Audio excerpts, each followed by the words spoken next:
Good afternoon. If you notice, Dr. Buck is not here on today. He had to have an unexpected surgery. He sends his warmest regards, and we are all wishing him a very successful surgery and a speedy recovery. Welcome to the regular board meeting of the Savannah-Chatham County Board of Education on Wednesday, July 13, 2022. This meeting is being live streamed on the district's website at www.sccpss.com. I would like to ask Ms. Mary Brown, our secretary, if the meeting has been posted in accordance with all the laws required in public meetings. She has assured that it has. Notice has also been given in the proper places in proper ways. I would like to ask you to join me as we stand for the Pledge of Allegiance to the flag.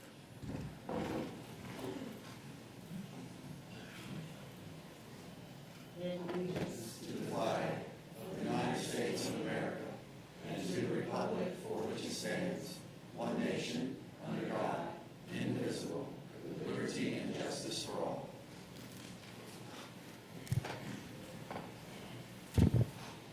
I would also like to acknowledge that Dr. Greenland is not here on today, as well as Mr. Johnson. At this time, I'd like to call on Dr. Hoskins Brown for a motion to approve the agenda. Thank you, Dr. Howard Hall. I move to approve the agenda with the following adjustments. A deletion to item 8.27, City of Savannah easement right-of-way for Truman Linear Bike Trail. Revisions to item 5.02, District Operational Update, School Readiness, School Year 22-23. Item 8.02, approval of the minutes for the meeting held on Wednesday, June 1st, 2022, and for the special called board meeting held on Wednesday, June 22, 2022. Item 8.29, M23042, Professional Consulting Services, Gratification Magnet Schools Assistance Program, MSAP, and item 8.31, Workers' Compensation Settlement, SBWC claim number 2020-091436. You heard the motion to approve the agenda. Thank you. Ms. Hall moves. Ms. Hines seconds. In favor, Ms. Hall. Hines. All in favor, please raise your hand. 1, 2, 3, 4, 5, 6. Motion passes 6-0-0. I also like to call on Dr. Hoskins Brown for a motion to amend approved agenda. Thank you, Dr. Howard Hall. Just a correction to the record, the motion was Hoskins Brown, and the second would have been by your first recognized individual. Okay, thank you. My pleasure. I move that the approved agenda be amended to add item 7.11, school safety resolution. All right, you heard the motion to approve the agenda as amended. Ms. Hines moves, okay. All in favor, please show by raising your hand. 1, 2, 3, 4, 5, 6. Motion passes 6-0-0. In terms of announcements, there will be a board accountability meeting on Tuesday, July 26, 2022 at 3:30 p.m. There are no deaths to report for this month. Yes. It is my pleasure to introduce our superintendent, Dr. Ann Levette, who will give us an operational update. Dr. Levette. Thank you. Thank you, Madam Chair. Officers and members of the board, it's my pleasure to offer the following comments as we gear up for the start of the 2022-2023 school year. It's amazing.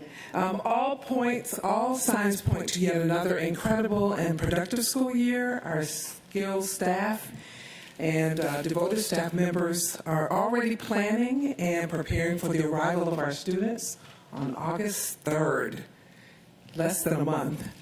Our enthusiastic central office teams are registering new families, they are processing orders of needed materials, and updating student files. Our hardworking and conscientious maintenance staff has spent the entire summer, and they're continuing to do that thoroughly, cleaning our buildings while our building programs are also still underway, and many of our staff members have continued their professional learning over the past several weeks. We are indeed gearing up to meet our students and our families, and the next time that we meet, they will have been in session for at least a week or so, and so we want everyone to know, as you'll hear in the operational update today, what we are doing and our final touches over the next few weeks. I'm happy to share the following good news as well. The Savannah Economic Development Authority hosted a reception with the Georgia First Robotics Board of Directors on Thursday, June 23rd, to introduce the Chatham County teams competing that included our very own Jenkins High School engineering program students. We want to offer a special congratulations to our warriors on their performance during this time. Henry Trainer, Savannah Arts Academy class of 2022, has been awarded the Stamps Scholarship at the University of Georgia, where he plans to study ecology and electrical engineering. Henry is one of 247 students from across 413,000 applicants across the country who make up the 17th class of Stamps Scholars. Students at the Isle of Hope K-8 school were among the first to receive brand new books courtesy of WTOC and the Books to Kids initiative sponsored by the Ken Nugent Law Firms. From April through May, WTOC collected books from community donations at various locations across the county. Books were received for distribution to our K through third grade students, and the final tally was nearly 7,000 books. At Isle of Hope K-8, each student received a backpack with 3 or 4 books included, and we appreciate the support of WTOC and our community partners in this important initiative. We also distributed books at several other of our K-8 summer learning locations. We're very, very excited about this initiative and certainly plan to continue it. Special congratulations to the work of our schools who exemplify strong parent-teacher associations, and they continue to support our Savannah Chatham Council of PTAs. We're proud to celebrate 5 National PTA of Excellence Award winners. They are Jacob G. Smith, PTA, STEM Academy at Bartlett PTA, PTSA, Hess K-8 PTA, New Hampstead High School PTSA, and Pooler Elementary PTA. Coastal Middle School is one of only 12 schools across the nation to be recognized in the inaugural class as an Association for Middle Level Education School of Distinction. The Schools of Distinction program is designed to both recognize exemplary schools and guide them through a process of strategic vision setting for ongoing growth and success. Each recipient completed a rigorous review process that measured their implementation of the characteristics of successful middle grade schools and continuous improvement plans. Coastal Middle School will be recognized and will present on their exemplary practices live at the AMLE conference in Orlando later this year. Also, congratulations to the STEM Academy at Bartlett and Coastal Middle School, who represented Savannah Chatham County Public Schools on the national stage in Washington, D.C. at the National Schools to Watch conference, where each school officially received their redesignation status. Congratulations to our schools as we celebrate the magic of middle school and applaud our school leaders, our students, and our parents. We're very excited to announce the launch of the Acorn Academy as an early learning center at Gould Elementary. Yay, yay, yay. Everybody who knows me, I'm containing myself on this one. This effort is made possible through a grant funding to enhance our early learning offerings. The curriculum is based on GELS, the Georgia Early Learning and Development curriculum, with a class size of 22 students. Currently, 53 parents have applied for admission to this program. The applications remain open through July 15th, and our difficult task will be to determine the 22 who get into that program. This is a grant-funded early learning center in a part of town that you have heard me talk about before. We need early learning on the west side of town, and we are so excited to do it with grant funding. Yay!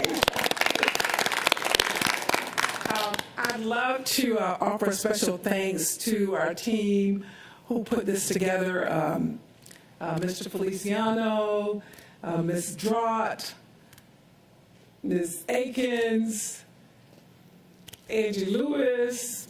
They got together and just know our need for early learning opportunities. And so we will, through our funding by Georgia Power, be able to fund this early learning experience for our young people at Gould Elementary. It is one more demonstration of the power of partnerships, especially meeting a really defined need for our young people. So we're very happy about it, and we'll give you an update. Now we want to highlight our excellent work from our district communications team as we officially announce again that they are a national award-winning team. The Savannah-Chatham County Public Schools Division of Communications recently received 10 awards from the National School Public Relations Association, achieving recognition in each category entered and boasting 5 awards of merit. The publication and digital media prizes were awarded according to the publication type and size of the organization. Savannah-Chatham County Public Schools competes in each category against the largest school districts in the country. Each entry is judged on the overall excellence as well as its quality compared to others in the category. Awards were received for our campaigns such as Forward to School, our newspaper insert, our infographic on COVID protocols, and our 2021 East Blast social media promotion. The full list, of course, is available at our website, sccpss.com. And if you will, allow me to have that team come forward for their recognition by this board. Let's give them a big round of applause.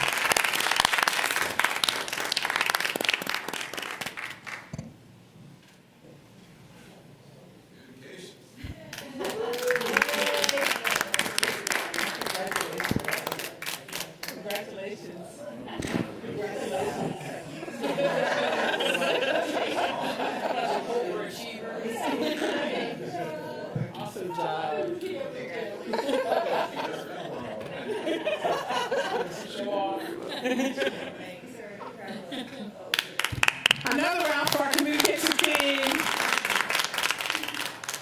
So this is a team that keeps their phones on, because whatever happens in the district, regardless of the time of day or night, they are working to ensure that we are responsive. And I will just say to you that they have certainly enhanced our communications, and while we can never communicate enough, they are responsible for the board briefs that are issued at the close of every one of these meetings. They are also responsible for providing a video of the highlights of the board meetings. They also communicate by producing a document that we called In Case You Missed It, which captures not only that key information, but also information that is covered in other platforms. And they also respond to inquiries from both the public and also from media outlets and other persons who just want general information. So I wanted to take this time and say a special thank you to them for their special efforts, but also because they see their role as integral to making sure that the right information is shared about what's happening in the district. Whether pleasant or unpleasant, they are available to assist us. So again, thank you very much. Congratulations also to the excellent work from our Human Resources Division, which was again recently recognized by the Georgia Association of School Personnel Administrators for their strategic planning and recruitment efforts, taking the Georgia Platinum Award of Excellence, Best in Class in Recruitment Certified, and earning 3 Gold Awards for strategic planning, website development, and recruitment of classified personnel. We're also proud to announce that our very own Chief of Human Resources, Mr. Ramon Ray, was elected President of Georgia Association of School Personnel Administrators at the Spring 22 Conference and assumed the role on July 1st, 2022 for a 1-year term. He is also a board member of the Georgia Association of Educational Leaders. I want to invite this team to come up as well for their recognition of the 5 awards that we won from the state, and also to acknowledge that Mr. Ray is the first officer in more than 20 years. 40 years. More than 40 years. 1979.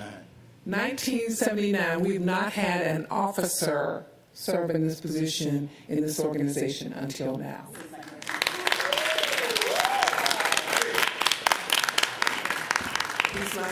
Joining us today is Dr. Panton and also Mr. Jenkins.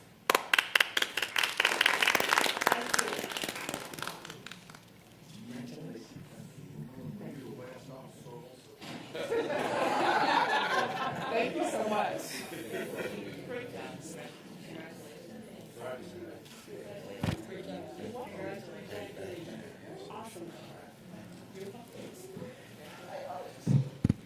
This team also keeps their phone on, since there is always something happening. But I want to offer a special thank you to them as well for their work. And this year I had the opportunity to log in during the conference as Mr. Ray was voted in. But it was also, after that was over, I could have logged out. But I had the opportunity to see our staff come up and receive the awards. And while we talked about the awards they won last year, it was really nice to see them being acknowledged, our achievements being acknowledged by school districts all over the state. We won 5 awards, and I don't think there were very many other school districts that won as many as we did. So congratulations, we're very excited. We want to offer special kudos this afternoon to Dr. Deion Hoskins-Brown, board member, District 2, as she was among the 13 clean water heroes from across the state. And she has a nice little video that goes with it, too. She was recognized for her extraordinary work to protect Georgia's water during the Georgia Water Coalition's 20th anniversary and Clean 13 celebration, which was held May 22nd. So this was during the time just before graduation ceremonies. That ceremony was held in Macon. There were about 125 people in attendance. And it was really exciting to see not only Dr. Hoskins-Brown recognized for her efforts, but also the city of Savannah. So it just speaks to the kind of talent that we have in our area that has been recognized across the state. This award highlights individuals, businesses, industries, nonprofit organizations, and governmental agencies whose extraordinary efforts have led to cleaner waters, including rivers, stronger communications, stronger communities, and a more sustainable future for Georgians. Again, congratulations to Dr. Hoskins. We have have been working diligently to ensure that we are ready for our young people who will be returning to us on August 3rd. And so today, my report will be supplemented by sharing a school readiness update, because we'll be meeting again, but it will be, of course, after. Afternoon. We'd like to report that for the first time, all master schedules were completed before our administrators and our information specialists went home for their break. That work was completed by June the 16th. Also, our open house dates have been finalized and shared with communications for publication. Athletics continues to gear up for our fall season. We have conditioning occurring right now for football, volleyball, softball, cross country. We are playing regular in-person schedules this year. Also, we've completed our first successful year of our MSAP grant. Regarding our Savannah Chatham e-learning academy, we want to remind parents that it is the only virtual option available for students in Savannah Chatham County Public Schools. They can actually complete the online application. Just want to remind them that there is a separate application process for SELA due to the unique nature of the school. They can go to our main website, or they can actually go to the SELA, Savannah Chatham e-learning academy website. Click on the link and complete the application. Prior to submission, it will give them really pertinent facts about SELA and the learning environment so that they're able to make a really informed decision based on the uniqueness of the school. Currently, we have a little over 800 students, and at the time of this report, we now have 237 applicants, and they are pulling students in, and they have established dates, as you can see, for their device distribution. Dr. Hancock? Well, we have also been registering students online and providing in-person assistance with registration for the upcoming school year all summer long, and we will continue until school starts. A team will even be at the Back to School Expo to help any families that need assistance. Our collaboration with the Curtis D. Cooper Mobile Health Lab continued throughout our Summer Embrace program and will resume in the fall in our designated schools, and we are looking at possible expansion of the program. Our Handle with Care community initiative has expanded. We have now MOUs signed with the Savannah Metro, Chatham County Police Department, Port Wentworth Police Department, Chatham Emergency Services, and Garden City Police Department. We will begin the program across all of our schools because safety is first, and we want to make sure that any students that need support will get it through this collaboration with the police departments. Our K-3 Wilson kits, which we want to thank you for helping us purchase last year, were all delivered, and we actually began professional learning last year, but our teachers had on-demand professional learning throughout the summer, and they will start right back up with more, with access to the on-demand professional learning and in-person professional learning for the phonics program to make sure that every child has a highly effective instructional program in their classroom. Our Sophie new teachers training schedule is for July 20th through the 26th. And our teachers have really come to appreciate our online curriculum warehouse. They can access it from the school or from home. It's been updated with our year-at-a-glance documents, updated curriculum units, on-demand professional learning, and has expanded this previous year to include support for our ELL teachers, our SPED teachers, and our PE teachers. And that's the updates from Academic Affairs.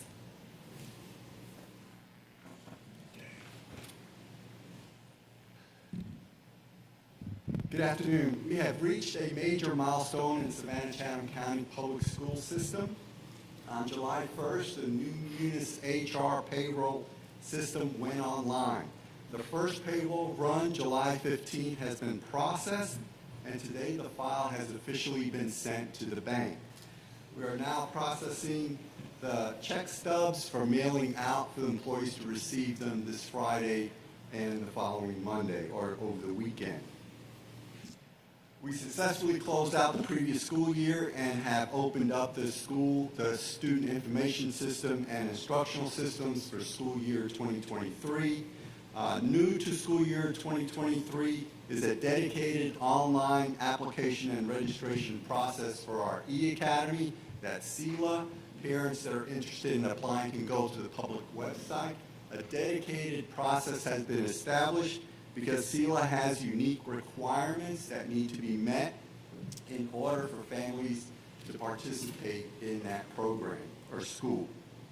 The testing and assessment calendar has been developed and posted for the new school year on the public website, and technology orders submitted during the March time period has arrived just in time for school distribution. We do have some vacancies in place, but are augmenting our workforce with student interns and third-party contracts. This concludes my update.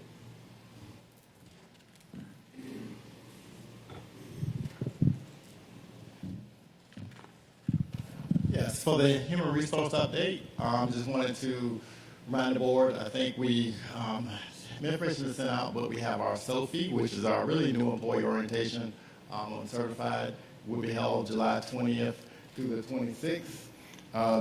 Newly hired teachers, we were at 268 when we submitted this, and about classified as far as 18 hires, but we're certainly working to get that up as well.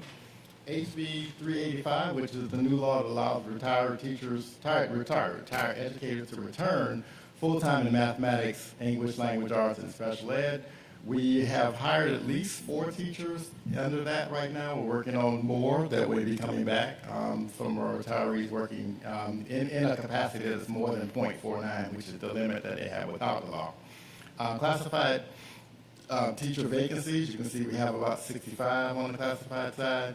As far as our hiring needs in certified, 20 elementary teachers, 10 SPED, around 13 in CTAE. Full school fully staffed. We have about 16 schools that have all certified staff they need, so we're still working on getting that to a number where we have all of our schools obviously fully staffed, so that's what we're focusing on. And then just a lot of this information that's in there, I'll read it, but just about our focus on preventing teacher burnout, building positive relationships. You can see what's going on in our professional learning division. And hiring needs, our focus on the classified, we have bus drivers, school resource officers, school safety officers, custodial workers, school nutrition assistants. Certainly the change to $15 an hour and everything that we have as the impact of that change that was effective July 1 will have a positive impact on that. And so we're starting to see that as we just came back on the 11th, this past Monday. So we'll start seeing a lot more of that impact of that change that the board voted on June 22nd. And we still have our employee incentive referral of $250 that we still are. We had a lot of employees use it last year, so we hope that employees will still refer other applicants to our district that become our employees. And that concludes the human resource update. Good afternoon. I'd like to bring you a brief update from the Division of Operations.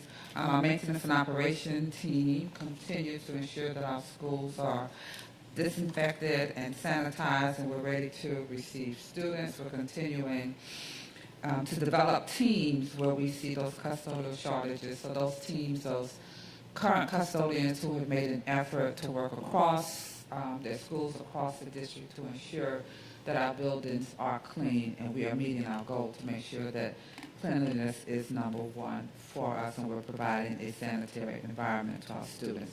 As you all are aware, we had an opportunity over the last 2 years to be able to provide free lunch and breakfast to all students. That waiver was not approved for the upcoming school year, so we are in the process of completing our free and reduced lunch applications. We still have our operations center that will allow for families not to have to come to the central office, but instead utilize the auxiliary operations center for those who want to come in person, and applications are posted online as well, and we have processed over 7,000 applications. We'll continue to reach out to our families and encourage them to complete those applications in a timely manner. We will continue to serve breakfast and provide breakfast, but those students who do not meet eligibility requirements will be required to then pay for lunch and breakfast, and you see those meal prices for the upcoming school year.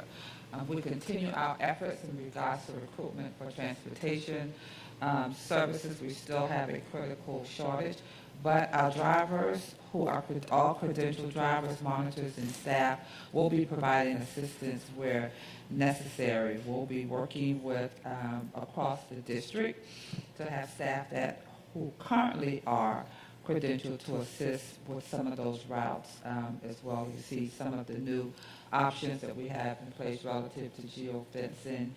We do have a firefighter that we want to spotlight, who's been serving as a bench driver with us for years. So there's opportunity for other individuals across this district to come out and support that effort as well. You see the numbers that we have in training. We'll continue our robust recruitment process as it relates to transportation. And you also see where we have completed our Georgia Department of Transportation fleet inspection.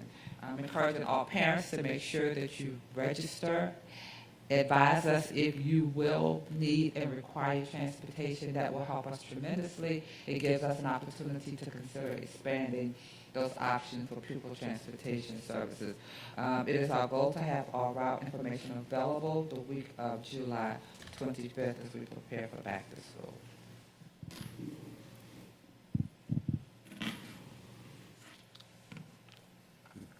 Thank you. As recent events such as the incident in Uvalde, Texas, we see the need to continue to prepare to protect all of our children's staffs that are in our schools. Some things that we're doing to prepare for the upcoming school year is that we're doing creche training. We recognize that safety and security is a shared responsibility. Not only are we preparing our SROs, but we're preparing our school communities, our teachers, our staff. We're doing crisis drills for our students to prepare. But some of the updated training we're doing with creche training, which is civilian response to active shooter events, our officers are receiving updated certification training on the creche program that comes from Texas State University. It includes the best practices and the most current study data, information that we glean from incidents that are happening across the country, and how we can better prepare our schools, our staff, to be better prepared to prevent and respond to any incident that may show itself. We're also going to have multiple creche instructors. We're recertifying our instructors, and we're deploying more so that we can meet the demand and needs for more training throughout our district. We're also doing alert training for our law enforcement officers. Alert is the Advanced Law Enforcement Rapid Response Training. We're building on that at creche platform, and it's also information that we received from Texas State University. It's being provided through the Georgia Public Safety Training Center, also through GEMA, where we're partnering where SROs across the great state of Georgia are being trained.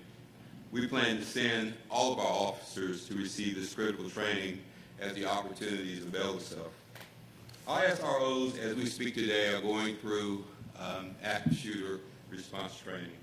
We're preparing and we're working across the county with all of our municipal police to partner so that if there's a need for a rapid response, we will be prepared and we'll know how to work together to prevent and to respond to any incident and know how to neutralize that threat. Some specialty focused training that we're doing is that we recognize that you saw in Uvalde that it's a single officer response. And so we're preparing our officers not to wait on backup, but to be ready to go in immediately and neutralize that threat. Our officers do not wait for backup, and we're training for that, as I said, right now. Our SSOs are critical to our safety and security program as well. We're investing quite a bit of training because they will be the first to encounter a visitor that may come to the building. And so they're being trained on de-escalation training, basic self-defense, better equipment to help them deal with emergencies, with people that may act out of character. Our crossing guards, who is another big piece of our security force. will be provided with best practices in crosswalk safety and traffic management. They will be provided training on responding also to a critical incident that may happen on a campus or a roadway. Oftentimes, there are vehicle accidents may occur at these intersections, and our crossing guards are there.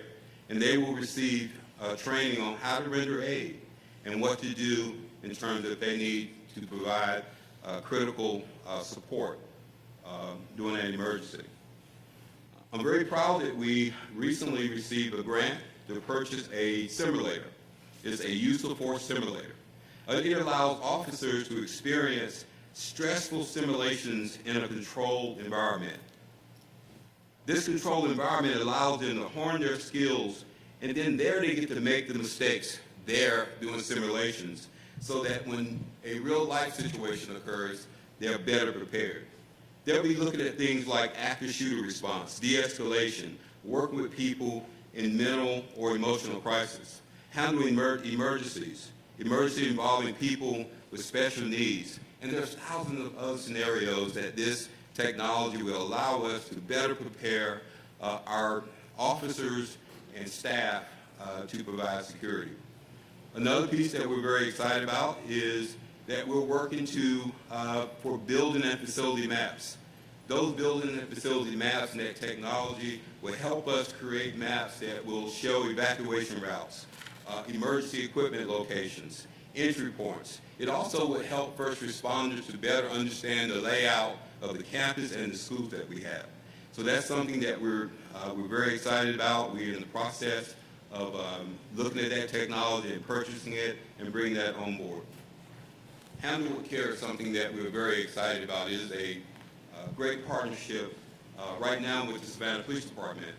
But it is a way that we get advance notifications when our students have experienced some tragic or crisis event and the need to do some early intervention to prevent something from happening to them and to help them get through that crisis. Handle with Care has been a very successful program. It's been a great partnership. It's expanding throughout the county with other first responders so that we can better serve our students and keep our schools safe. All of us are familiar with Sandy Hook Promise. It's a program that allows anonymous reporting. We've built this program into our schools. We're going to continue to promote it, and we'll be doing that at the beginning of the year. Sandy Hook Promise also has a 24-hour crisis hotline where students can call it any time to get help. So we're very excited about that.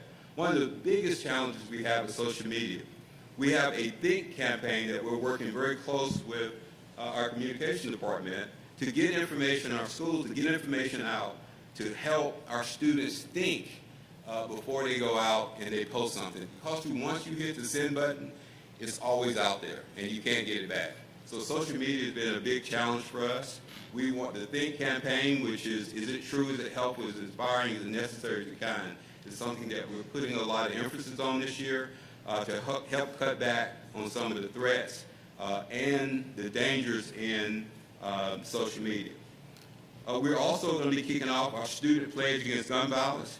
We know that there's gun violence in our community. There's a lot of work right now that's being done. That program is something we did about 4 years ago, and we're going to be bringing that pledge that students will make to encourage students to stand up against gun violence. We also have our SAD chapters, which is Students Against Destructive Decisions, and our Junior Police Academy. These are preventive programs that help kids get engaged, get involved, and help be a part of the solution to keep our school community safe. We know that vestibules are a big part. We've done quite a bit of work. Capital Projects has been working diligently. It has been some challenging getting material, but they've done a great job in moving forward with the list of schools that are getting new vestibules. 15 have been completed, and additional schools are now under construction this summer, and we expect more, and I'll keep you updated on that. Another piece that we're doing is that we're reducing the carbon emissions in our campus police fleet. You know, we work 24/7. We have asset protection. We're riding around making sure that our assets are protected. We're responding to service calls. We're adding in fully electric and hybrid electric vehicles to reduce the carbon footprint, to help saving on fuel and money, which will help put that money back into other areas to help our district prosper. Many of these vehicles have already arrived. Some others are pending approval in the next coming weeks and months. Our mobile camera system, we actually have 14 mobile trailer-mounted solar cameras. That means that they're working off solar. This is another green product that we're using to help keep our construction sites, our schools, events and things that we have that are safe, to better monitor these sites 24/7. So these are some of the things, just a couple of things that we're doing, initiatives that we have, that we're working on. There's many more, but we wanted to highlight these things. We're really excited about it. Again, this is a shared responsibility. There's so many people involved in working with us throughout academic affairs, data accountability, communications. Everyone's working together so that we can keep our district safe. Thank you, Chief Enoch, and all of our division leaders for sharing that information. You can see an agency of our size has many, many moving parts. Very proud to say, as our award-winning, nationally acclaimed communications department is involved with all of these divisions in their initiatives and the information they need to put out to the public. So I'm going to ask Ms. Jennings to come and very briefly summarize some of our communication strategies and the ways we'll get that information out to our parents in the coming weeks. Ms. Jennings.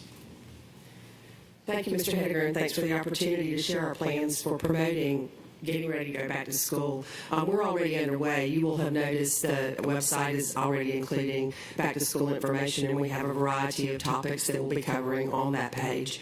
We also are preparing a newspaper insert. We'll continue to promote through social media all of the back-to-school information. You'll begin to see an increased emphasis on the Back-to-School Expo with social media campaigns, radio advertising, and a little bit of additional promotion on the website. It's an exciting time for us. We get real pumped up about it. We started running about this right before the break. And we expect to get some great results. So please join us at the Back to School Expo. If you think of something that we haven't covered and you think parents need to know, let us know. We have a lot of opportunities in addition to the Back to School Expo. We will have a booth at the Chatham County Employee Appreciation Day at the In-Market Arena on July the 20th, where they will have 850 employees come through. A great opportunity for us to share our information. We're participating in the Hunter Airfield Marnapalooza, the 22nd, I believe. So we have a lot of opportunities to share our back-to-school information. Thanks. Thank you, Ms. Jennings. And of course, as we get ready to open up for school and welcome our smiling faces of the 36,000 plus students that we serve, almost 37,000 annually. We recognize that COVID is still out there. It is still something that is providing an impact as we move about the community, that we must remain vigilant and we must remain safe and healthy. So we did want to touch base on some of our continued safe practices for health as it relates to COVID safety. One thing really wanted to stress was that simply as we are recognizing this as a safety matter, we will continue to track it weekly. Mr. Ray will speak very briefly to that. The other part is our staff maintains an open and very strong line of communication and partnership with local health professionals. I was very proud last year as we moved through COVID with the Superintendent's Medical Advisory Committee. We have that group still dialed into our numbers and at the ready anytime we need to call and ask for any guidance whatsoever. But our school nursing teams are very much dialed into the Department of Health and the Georgia Department of Health, and they're monitoring any changes that may come down as it relates to COVID. And we've gotten pretty good at being able to pivot. So we know how to make a pandemic pivot. Hopefully that will be very minimally disruptive this school year. And as the indicators are right now, that appears what it's going to look like as we get ready to open in a very close to normal realm of operation. So I'll ask Mr. Ray just to cover a couple of key points that we're using as our primary safety guidance component going into the school year. Yes, thank you, Mr. Hediger. We will continue to do our COVID tracing weekly once students return. We have done it even throughout the summer. Our guidance that we changed actually in March helped us to be able to determine what a cluster was, and I think that we have a cluster focus. So we're ready for any impacts that we need to have to lessen the disruption as we did later on in the spring, and we will continue with those methods. We're still in contact with CDC and DPH and following guidance. We just communicated with them a few days ago. There's not any change they're expecting at the moment, but as we know from time to time, that can change at any moment, so we're prepared to pivot at any point if we need to, but we feel like we're in a good place right now currently. Anyone with COVID, just a reminder for anybody listening and all of our parents and staff, same way, anyone with COVID must not report to school or work. That's something that will help all of us be safer, help all of us be healthier, and so we want to make sure that we're sending that message out clearly. Certainly we are still have our mitigation strategies, but that's what we need to do to be able to stay open, and that's our main focus. Sanitary cleanliness and practice, we need to continue doing that as we always have, as we've done. Ms. Kegler mentioned some of that as well.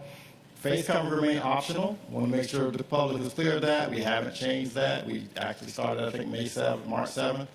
We continue with mask optional for staff, other than when the requirement is there as it relates to the Department of Health, which is when somebody's COVID positive returning, and that's the only delineation that would be there is the Department of Health requirement.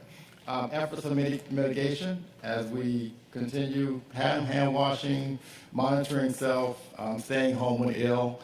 We still want everybody to follow that process, and that's what we need to be able to do to keep you safe. Be safe and healthy. We need everybody's input, everybody to support us, everybody to do what they need to do to keep the community of our schools healthy, and that takes all of us to do. Thank you. And that concludes our school readiness report. Any questions or comments of board members, Ms. Hall? I just want to say I really like that format, and I hope that's something we plan to continue, even though it won't be the start of school every year. But very good, Superintendent. Mr. Bowski? Agreed. It was great to hear all the wonderful information. Appreciate the updates. And also, even before the kudos given to the communications team, but this also goes certainly to the academic team. Thank you so much for the work that's been done to announce the open houses early this year and have that on the calendar. I've gotten a lot of great positive feedback from families that they're glad to know when those are going to be. So thank you for being very proactive on that. Ms. Hines? Thank you so very much for this detailed report, and I would just like to also join my colleagues in saying this is a very informative piece of work that our parents could use, and each child that I meet in the grocery store or while I'm walking, I ask them, are they ready to return to school? They say they are, so we're ready for them. Thank you very much. Ms. Cashmore? I have some people at my house who complain about the short summer vacation, but they're still looking forward to returning to school as well.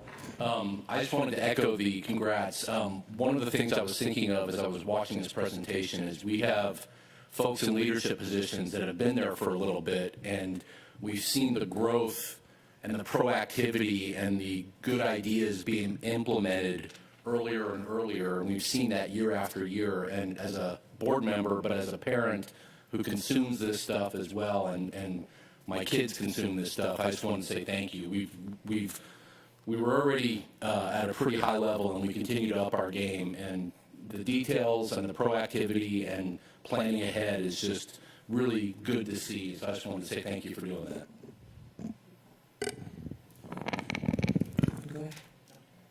I just want to thank the staff also for making sure that we had all the details available for you. We are working consistently to improve, so if there are items that we've not covered, if you'll advise us of that. And also, we will point people to our website, which has all of the information there as well, and this presentation will also be a part of that information, because it's a nice little capsule of everything that's included. I wanted, though, make sure I go back to a part of the Human Resources report that I don't want you to miss. We, this year, are celebrating the movement of 15 persons from classified to certified positions. And I think that is an awesome piece. One of the things that we focused on is making sure that persons who are in those positions who are seeking their certification and their degrees have an opportunity to move up within our school district, and we're happy to celebrate them. We're also happy to announce that we have 30 and growing persons who joined us some time ago who have now achieved their green cards. So they are actually now naturalized citizens, and we are celebrating their growth as well. Certainly with the support of our human resources and school-based personnel, we have been able to help them and their families attain status as Americans. And that is quite the accomplishment. It is also the reason that many people have gravitated to our district because of the supportive system that we have in place for persons who are seeking the opportunity to become naturalized citizens. So just thank you very much for your support of our efforts in that way. And we're looking forward to see about 30,000 of our closest friends join us at the Savannah Mall on July 30th for the Back to School Expo. Thank you, Dr. Levette, for your report.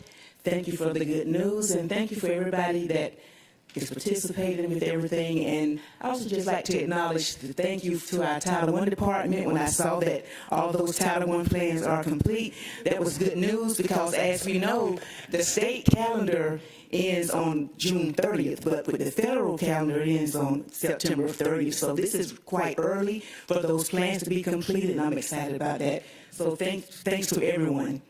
And before our safety briefing, I'd like to acknowledge our District 5 School Board Representative-elect, Reverend Paul Smith. He's in the building today. Would you please stand and just give a wave to everybody, and congratulations, and looking forward to working with you, if you don't change your mind. He'll change his mind.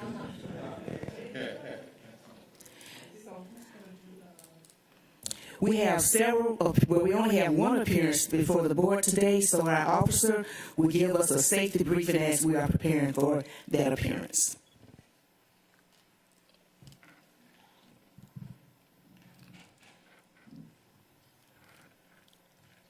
Good afternoon.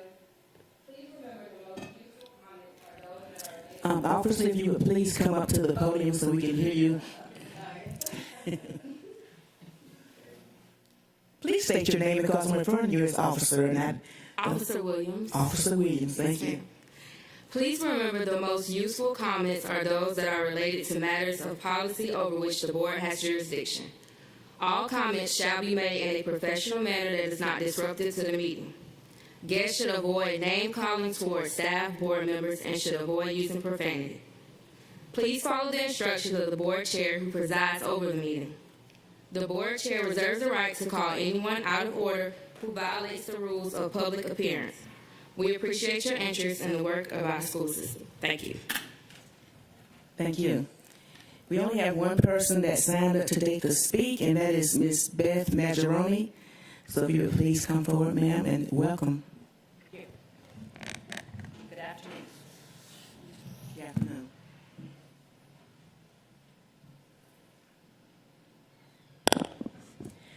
I am Beth Maggioroni, a retired educator and Chatham County taxpayer, returning after speaking at the last budget and millage rate hearings on June 22nd.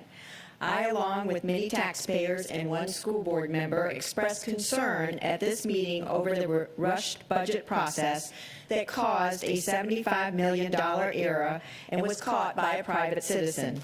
We requested an external audit and a new set of 3 meetings, as the ones conducted were null and void due to an inaccurate budget being proposed at the first 2 hearings. Michael Johnson, District 7 board rep and a past member of the Budget Committee before Superintendent Levette worked to dissolve it, stated that the school board doesn't need to emulate Washington, D.C. legislature where, and I quote him, "We vote for it so we can know what's in it," unquote. He proposes earlier access to the preliminary budget for board members so they have the time to do their due diligence and catch any potential errors like the most recent $75 million line item. In addition, he proposes the reactivation of the Budget Committee that Levette dissolved. Finally, he suggests in this inflationary post-COVID world where everyone is just getting their feet back on the ground, this 8% increase in property taxes is damaging to all residents of Chatham County, including renters, who will have this tax increase passed on to them with rent increases. The public was told at the June 22nd meeting not to worry that the $75 million error about that because it was only a line item error. If that were the case, the budget total should have remained net neutral at $700 million. How is it that at the June 22nd meeting it jumped by $75 million to $775 million? It has come to my attention since the meeting on June 22nd that Savannah-Chatham County is one of only a few districts across the state that has an internal audit committee.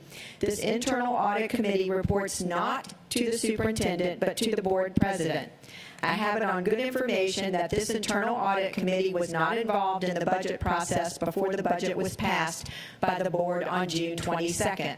This fuels the concern that the district and/or superintendent is fast-tracking the budget without proper lead time for thorough review by the board, without use of a budget committee, and without using a valuable resource in place, the internal audit team.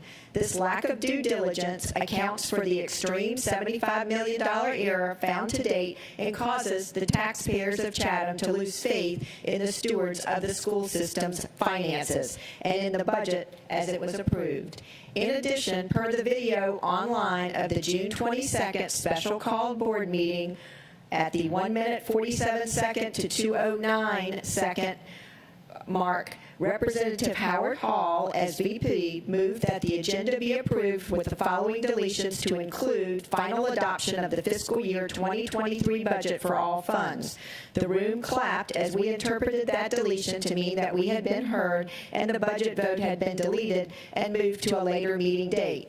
We were most surprised when during the course of the meeting the budget was voted on anyway. This is a violation of Robert's rules to delete an item and then vote on it. As is evident by my comments, nothing about this budget millage rate process inspires confidence. In addition, the budget millage rate FY 2023 process recently undertaken allegedly violated the Property Taxpayers Bill of Rights, Senate Bill 177, Act 431, which was signed April 30th, 1999 and became effective January 1st, 2000. One of its two main purposes is to prevent indirect tax increases resulting from increases to existing property values in a county due to inflation. If the county elects to set their millage rate higher than the rollback rate, they will be required to hold 3 public hearings, place notices of the increase in the paper, and issue press releases.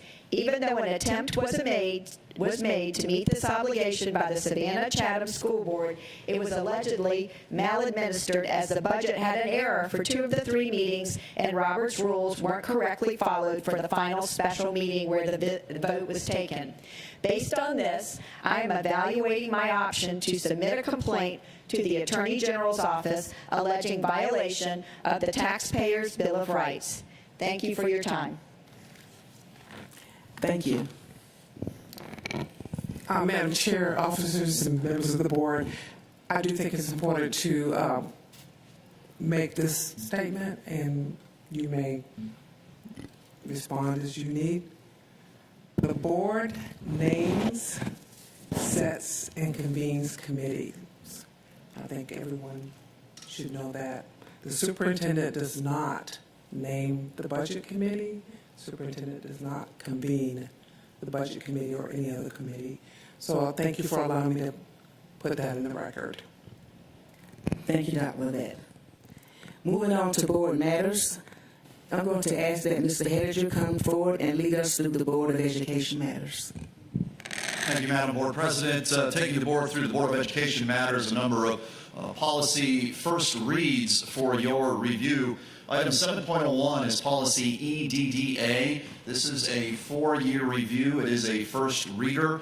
This one, there were minor changes in the policy. Primarily, cleanup language was provided in the regulation for an easier read, but also we added an additional component in there on managing operational special use of buses for outside agencies. First read. Are there any questions or concerns of the board members? Ms. Kabowski and Ms. Austin-Brown, Dr. Austin-Brown?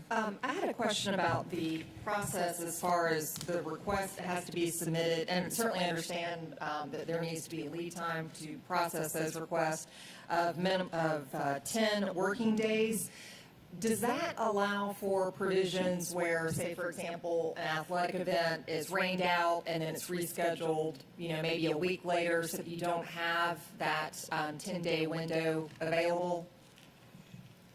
So yes, they work closely with athletics a little differently. Transportation, they work very well together, and so they're very flexible when it comes to rescheduling for our events. I figured that was the case, but I appreciate the clarification. Dr. Hoskins-Brown? Thank you. Ms. Cashman? I'm also interested in the entry and receipt of the request 10 days prior to the date of the trip. I guess I am wondering if that could be made more clear, that it has to be approved or just received. Because I know of one case in which I was involved that it was submitted far in advance, but it had not been approved, and and this is a couple of years ago, failure to receive disapproval made all of the participants think that it was approved until we got far less than 10 days towards the trip and found out that it was not approved. So I'm wondering if that 10th day it's received, what is the time that it's going to be processed prior to the departure? And I don't know if that needs to go on the regulation, but I was just wondering if there was some way it could be clarified for the requester when they will know in that 10 days, so that items wouldn't be canceled like the day before a trip. My comment is about item 3 under section E. We mentioned 4-H activities and civic organizations. I've suggested that be changed to other cooperative organizations, and that may not be good if it's not the district's intention to make transportation available to other groups for which we have cooperative agreements. We have cooperative agreements with lots of groups. So I don't know if there's an intentional historic relationship with 4-H. I know that's being researched, or whether there is an intention to not have that relationship with other groups that we cooperate with.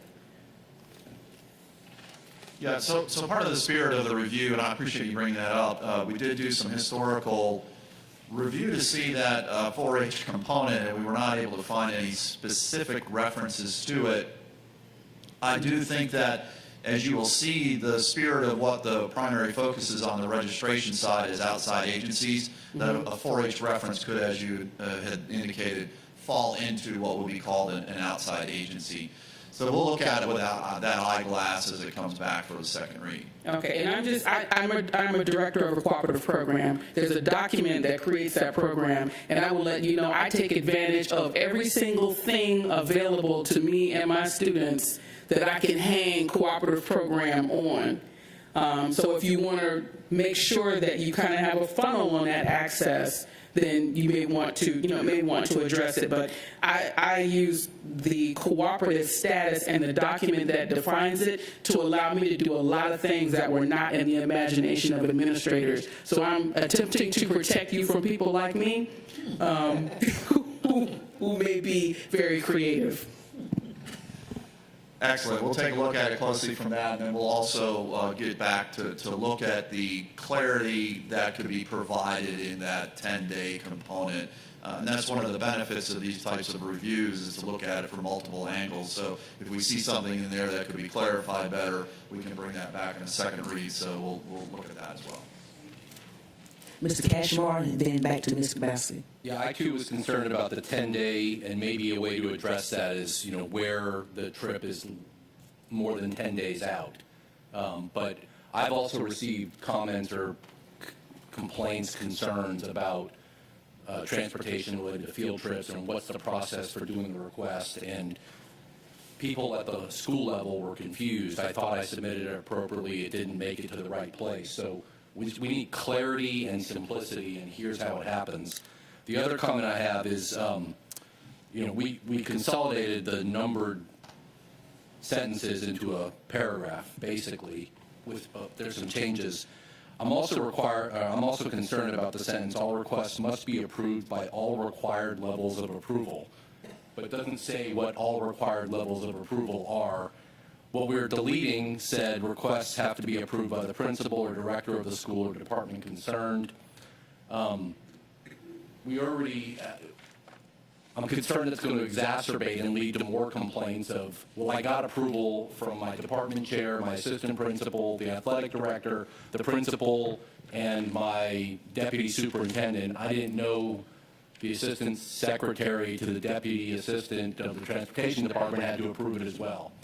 So you see where that goes. I just think we need clarity so that everybody knows here is how a request has to be submitted, and here are the bright line level of approvals. Mr. Grabowski.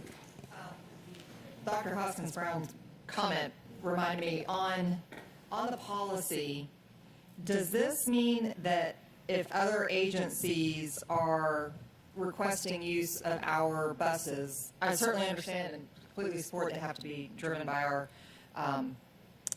operations team, does this mean that it can only be students? Or I'm thinking in particular of, like, if the city of Savannah had an event where they needed to transport people and made an application, would that be allowed under this policy? Okay, I just wanted to clarify that. Okay. Moving on to policy. I'm sorry. Okay, everybody had a chance to speak, Ms. Hines? Okay. Moving on to policy IHB and administrative regulation, IHB, or homework. Thank you. This is one that we brought back. As you'll recall, we did do an initial review on this back in May, received some feedback from the board. This particular one is the changes are only to the regulation only. So there's no policy matter changes subject to the board's final review here. But we only made changes to the regulations, so we're bringing those to you for your review and awareness. You will note that when we did talk about this back in a few months ago, we went back and we talked to principals, we talked to some our superintendent student or professional senate with teachers, also got additional feedback and research that was provided to the board on homework, and there were some changes that were made in accordance with that particular exercise, and you see that listed now on the regulation side. So some of the timings have changed, and also a line was added about the recommendation for homework for elementary grades as opposed to a strong requirement. Any comments from board members? Dr. Hoskins-Brown? Yes, thank you for this, and also the review that accompanied it from staff. It was really, really helpful to see a review of how homework has been viewed by the profession and how we created this policy. I just have a comment about the homework plan. I asked about this in the spring and did receive the homework plan for the school that I was asking about. I had gotten some complaints about homework at a school, and I missed this in 2017 when we reviewed this policy, and I'm wondering about how we reinforce our expectation that homework plans are created at the school level and are available. And I know that I don't need an answer now, but I'm just kind of commenting that it doesn't appear that we are really enforcing that homework plan policy in a way that maybe we could or was intended at one point. So we have, just Dr. Hoskins-Brown, to update you, we've noted that as well, and that's part of the working group that we'll be doing with principals on July 22nd, and we'll be bringing that before them periodically throughout the year to make sure we're checking it and monitoring. Ms. Grabowski? Certainly want to agree that we appreciate all of the additional information and had the opportunity to attend the Professional Senate meeting with the teachers and hear firsthand from them, so that was a great opportunity to have some conversation. One quick question is, I know that in the policy states homework for grades K through 2 will not be counted for grading purposes. Does that need to be repeated in the regulation? I don't see it in the regulation, unless I overlooked it. I just want to make sure that that's clear. We're happy to be redundant with that if there's a concern that it didn't come through on the regulation side. I think part of what you'll see there is on the policy side is it's very clear that is an area of not required, and then the regulation stipulates and enumerates the actions that are taken for where it is, or strongly or encouraged. But if you feel more comfortable from an understanding side as our staff and public at large is looking at that, I don't think there'd be too much of an issue just to repeat it. I just think it'd be helpful. I do, and I appreciate and understand all of the information and documentation that's provided. I still have concerns about a kindergarten or a first grader getting assigned up to 4 times a week, 15 minutes a night of homework as a kindergarten. I still just think that's too much, and so I'm sorry I can't support the policy. Any other comments, board members? Well, I appreciate the research that's been attached. I appreciate the collaboration with the teachers and everyone that has been involved. And also, as a former primary teacher, kindergarten, for kindergarten, 15 minutes is not too much time. 15 minutes is really not too much time to assign them. I wouldn't go past 15 minutes, but this was a collaborative effort with our teachers. And also, I would like to just ensure that our teams, as far as middle schools, are collaborating. Those core contact teachers to collaborate together to ensure that they're not giving too much homework to a particular student, as well as the high school. So they have the team meetings, I will assume, to ensure that it's not an overkill. But I do know personally that my opinion of 15 minutes is not too much for our primary grades, because sometimes it's mom reading to her child for 15 minutes, and that's the homework assignment. So it's not always a rigorous assignment. It's just to reinforce what's taking place in school. Yes. Yes, Dr. Hall, you hit on exactly what we've been discussing. A lot of times when we think about homework, we think of, years ago when you were doing 30 addition problems and things of that nature, but homework looks a lot differently. As you mentioned, it could be something as simple as having a conversation or going outside and looking at flowers and, just, talking about the colors and things of that nature. So homework does look different. So we just need to do the pendulum shift so we can understand that it's not just, typically what we think of as far as homework. Ms. Hall? And just to add to that, I can remember that homework being just learning how to write your name, just practicing.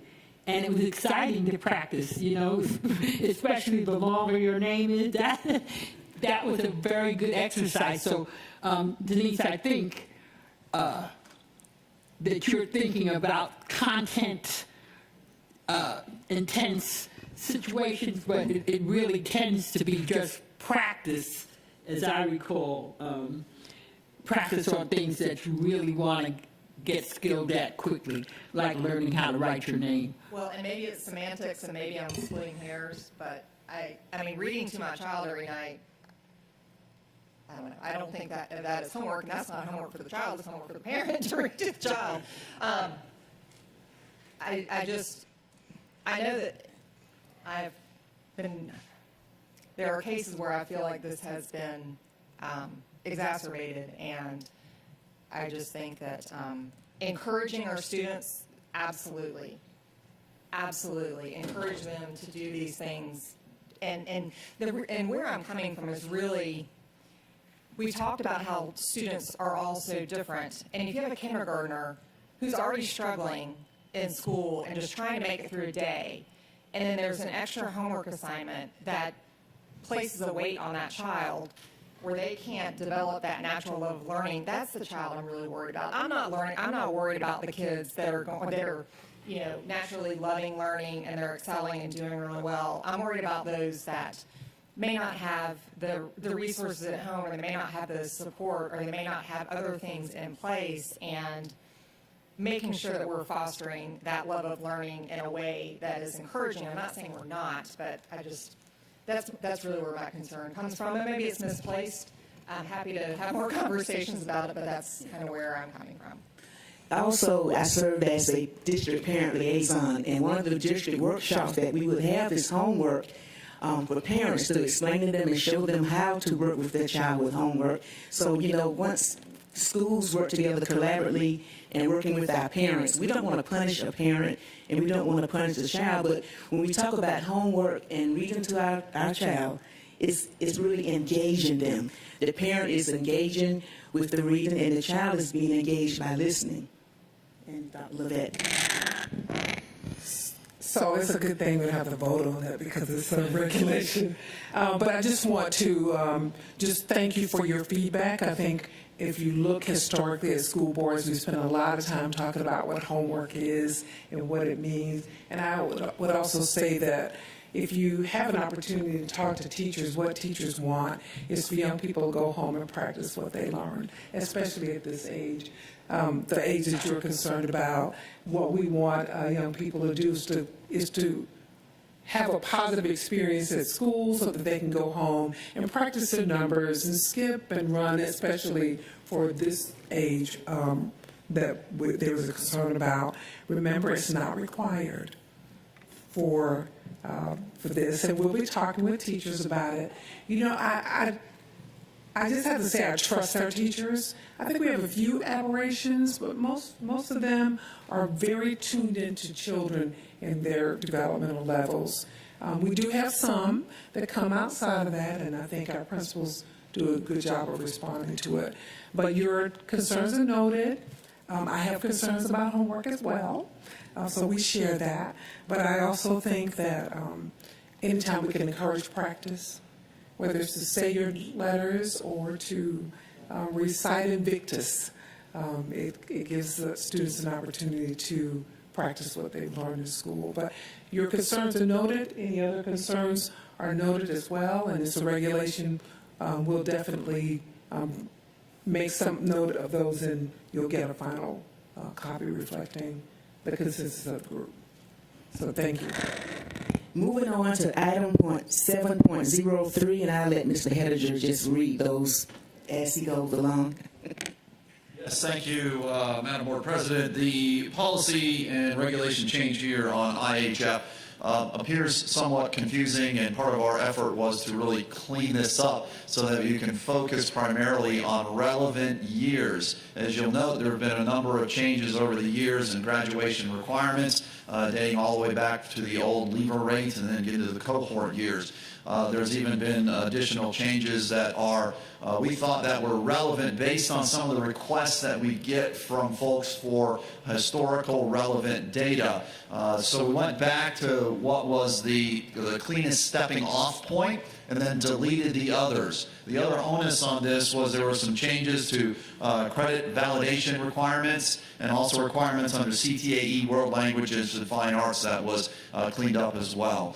We did have a question from Mr. Kachmar about the inclusion of financial literacy in graduation requirements. You're correct, that was adopted into law, but it doesn't officially start until the 24-25 school year, so it has no bearing on this particular policy review. And my question there, though, was we are geared up or going to be geared up to offer that starting in 2024-25, right? That is correct. Okay. Yes. Thank you. Yes. Any other questions or comments from board members? Moving on to policy IEDA, unstructured break. IEDA, this is unstructured break. These revisions have come along specifically because of changes from the legislative session in the 2022 year. So you'll see that the language that is included in here in red in the middle paragraph, that is exact language pulled out of the state code that was signed into law by the governor. We did strike a line that we felt somewhat confusing, and rewrote it to indicate that a child who is acting up on the playground, having disciplinary action issues on the playground, creating a safety concern, could be removed from recess. The previous line said unrelated disciplinary action and was confusing. This is a first read. Any questions or comments? Mr. Cashmore? I appreciate the explanation as to where the changes came from. I went and read the statute. The statute that was passed is a floor. Here's the minimum we have to do. It doesn't dictate that you must do this and nothing else. So we can certainly deviate from our policy as long as we meet minimum requirements. I'm concerned about the language in the first new paragraph, which is paragraph 4. Recess is not required in any school day in which a student has had physical education or a structured activity time. I don't know what structured activity time is. That could be, we're going to watch a special movie today. The discussions we've had before about recess is really a brain break and an effort to expend physical energy, expend stress, however students want to utilize that time in their own way. So I don't know what structured activity time is. That's not related to physical activity or free time to roam around outside or sit under a tree or play kickball or whatever it is. I'm concerned about that. And then we've also deleted the first sentence in the 6th paragraph. Students may not be excluded from participating in unstructured recess breaks for unrelated disciplinary action. That's been struck, so now my understanding is the district wants to be able to do that or give that tool to schools. I'm not sure. So on that point specifically, that line was rewritten with the one that is above it that indicates that a child could be removed from the unstructured break activity if there are disciplinary or behavioral or safety concerns taking place during that activity. Okay, but the copy I have has that line struck, which means if you threw milk during lunch, we can take away recess. No? This says if you're at recess and you attack another student or you engage inappropriately with another student, then you are taken out of the recess situation. If during the morning hours you engage in something that is inappropriate, you are not denied recess. That is my understanding. Well, the first line of section 6 says we can't, the way the policy reads now is students may not be excluded from participating in recess for unrelated disciplinary actions, and the proposed policy strikes that language. So The sentence above it addresses it. it doesn't address it. It says, well, what The sentence above it just is related to unstructured recess break. It has no bearing on throwing milk in lunch or something first period. That's my concern. Yeah. Let's go back and make it clearer. Okay. So we'll look at it with that eyeglass. The effort was to take the unrelated disciplinary action line and make that more clear by rewriting it with the one above. So if we didn't meet that mark, we'll look at it further to do that. I don't have a strong feeling about it, but the sentence after it says that recess may be withheld for safety or academic reasons. The sentence above that talks about not being withheld for unrelated disciplinary action. So keeping that sentence in there just creates, I guess, a safety net for people who still fear that recess may be withheld for unrelated reasons to safety and academic reasons. So I think it's addressed, but if we want to keep it in, I don't think it's problematic.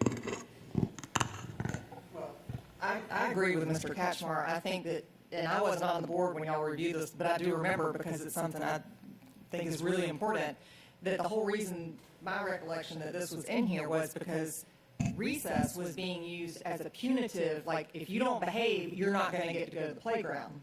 And it was my understanding that's the whole reason the sentence was in there. And the sentence above it has a very different meaning than the one that's being proposed for striking. So I would agree with Mr. Katchmore. I don't think the one placement, I think, has a very different meaning. So we'll go back. Okay. Thank you for the opportunity. Any other comments from board members? Moving on to item 7.05, policy JBCBA and administrative regulation, JBCBA regulation tuition, mid-year review. Correct. JBCBA is coming through in part to a need to primarily update language in the regulation, although there was a few cleanup pieces in the policy as well.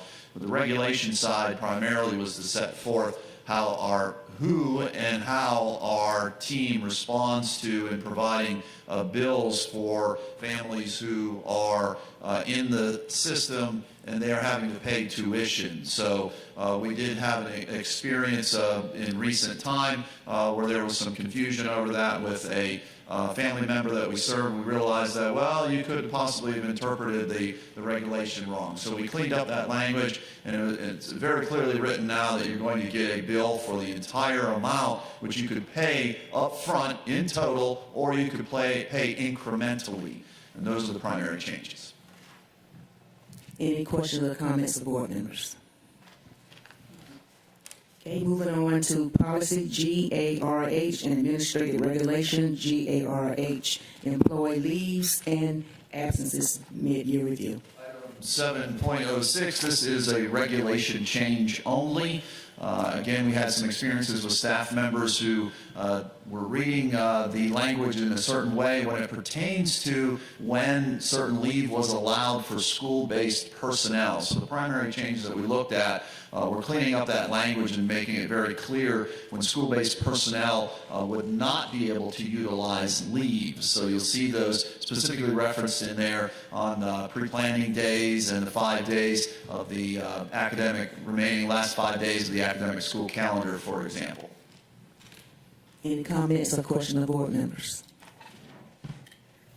Moving on to board policy IKBB, divisive concepts complaint resolution process. IKBB is a result of HB 1084 from the 2022 legislative session that requires boards of education to have policies in place by August 1st, 2022 for a complaint resolution process as it relates to divisive concepts. The information that we have received for this particular policy action, which is a new policy for the board, is taken directly from the Georgia School Boards Association as model policy language.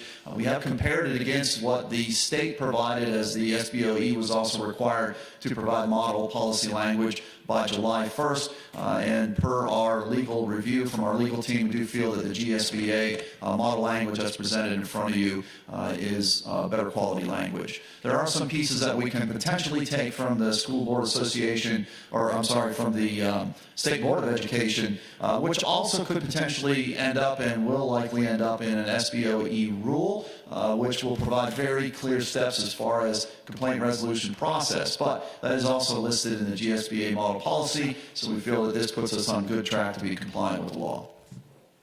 We had a very robust discussion this morning regarding this new policy. Are there any more questions or concerns from board members? Mr. Cashmore? I just guess my procedural question is, if we have to have this in place by August 1st and this is the first read, what's the plan? We'll follow the law. Thank you. Good answer. Objection non-responsive, but thank you. Ms. Grabowski? I just had one clarifying question. Under 4A1, it states that a parent of a student enrolled at school where the alleged violation occurred. Does that need to see parent or guardian, or is guardian implied in parent? I would say that parent or guardian would certainly be the appropriate. We do utilize that interchangeably because we recognize there are situations where guardians, those who have guardianship, are the ones that you would go to. But Attorney Dennis is at the podium. He can provide a legal response. Thank you. Of course, I was getting up to provide a legal response to the prior question, but I think that Mr. Hediger's response is correct there. We would treat the guardian as effectively as a parent. In terms of complying with the law, Mr. Holliday and I discussed that earlier today. Our position would be that the superintendent could declare that we will simply follow this first read of the policy going forward until the formal adoption at the second read. But for now, we will follow the policy as read today, unless the board specifies otherwise. Any other comments from board members? Moving on to resolution, board norms, and protocols. Thank you. The following three items are connected, 7.08, 7.09, and 7.10. The first two are action items for the Board of Education to provide approvals so that they can be submitted as part of our packet of evidence to the Georgia School Boards Association. As the board has the foundation and all of the components available in its operational practice and governance standards, we believe to be approved very strongly by the Georgia School Boards Association as an exemplary board. But we do need these three actions so that we can move forward to provide that submission to GSBA, and Mr. Feliciano is going to read each of them into record for your subsequent action. Thank you, Mr. Hediger. The board norms and protocol resolution is provided in your board packets and posted on board docs for public view. The following board norms and protocols are provided for consideration and approval in support of continuous improvement to meet the highest level of governance standards. Thus be it resolved that each board member commits to the norms and protocols enumerated within the enclosed document, as well as all supporting policies and performance standards that have been adopted by the board and approved the school board resolution, board norms, and protocols as presented. You heard the motion to approve the resolution.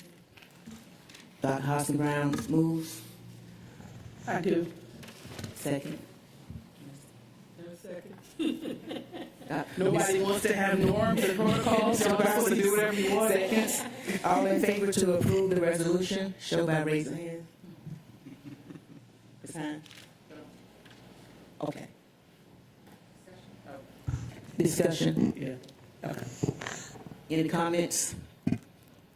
No. Well, I will comment as maker of the motion. I appreciate the work that the staff has put into putting together this information. The public should know that it was compiled from all the work that we did when we were reinforcing good practices that we felt Advanced Ed Now Cognia would find supportive of a positive and strong board culture.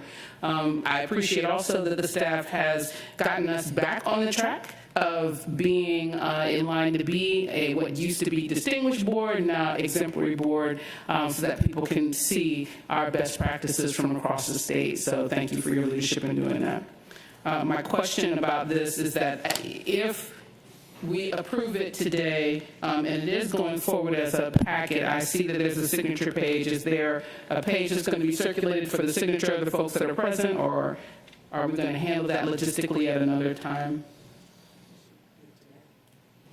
Okay. So you just send one page around? Okay. Thank you. So make sure we don't leave any space we can all sign. We'll capture as many board members as we can this round. Okay, so all in favor to approve? Everybody? Okay. 1, 2, 3, 4. Did I count? Okay. So 1, 2, 3, 4, 5. Opposed? Abstention? Okay, motion passes with 5-0-1. Moving on to item number 7.10. Yes, the Georgia Vision recommendations. The 15 Georgia Vision project recommendations have been reviewed by staff for alignment with the 5-year strategic plan and are now recommended for board review and approval in support of continuous improvement to meet the highest level of governance standards. The Georgia Vision recommendations are provided in your board packet and posted on board docs for public view.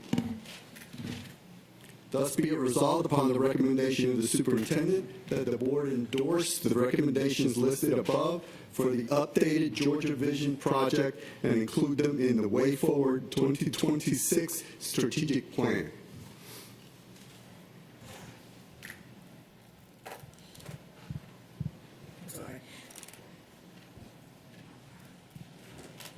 Okay, you've heard the motion to approve the recommendation. Dr. Hoskin Brown? I move to approve the Georgia Vision recommendations, the Way Forward 2026. Ms. Hall, second. Anything for Dr. Hoskin Brown? No, thank you very much. Anything for? Okay, all in favor to approve the recommendation, show by raising the hand. Discussion. Discussion, please. Yes, any discussion? I'm learning. Gotta be no. All in favor, please show by raising hands. 1, 2, 3, 4, 5, 6. Motion passes 6-0-0.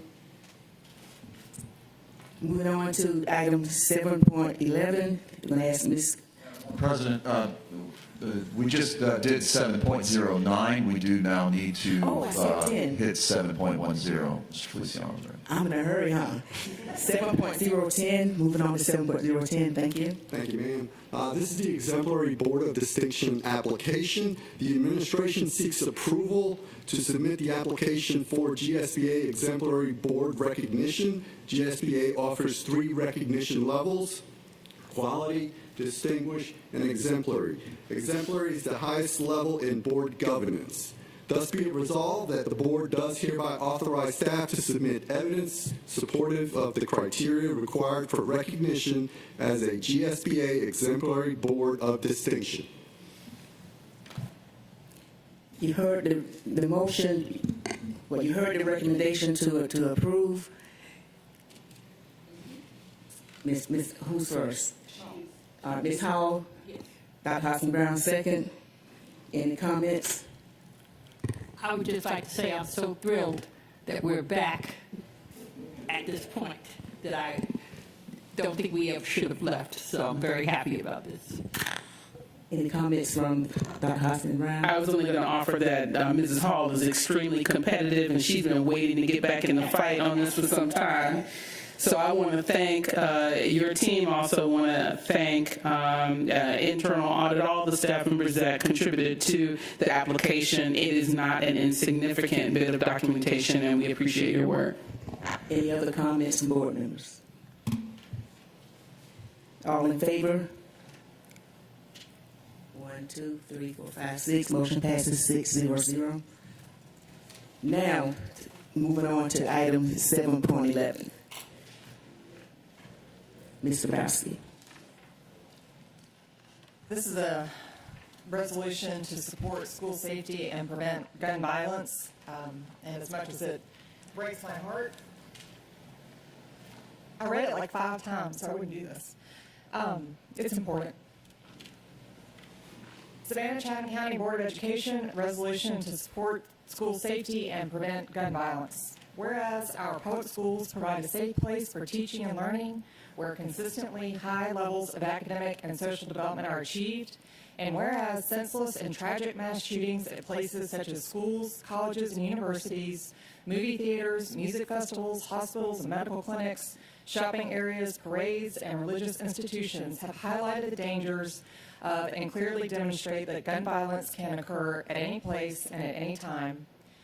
And whereas the crisis of gun violence necessitates a sustained, coordinated, and collaborative effort involving entire communities, elected officials at every level of government, law enforcement, and the entire criminal justice system.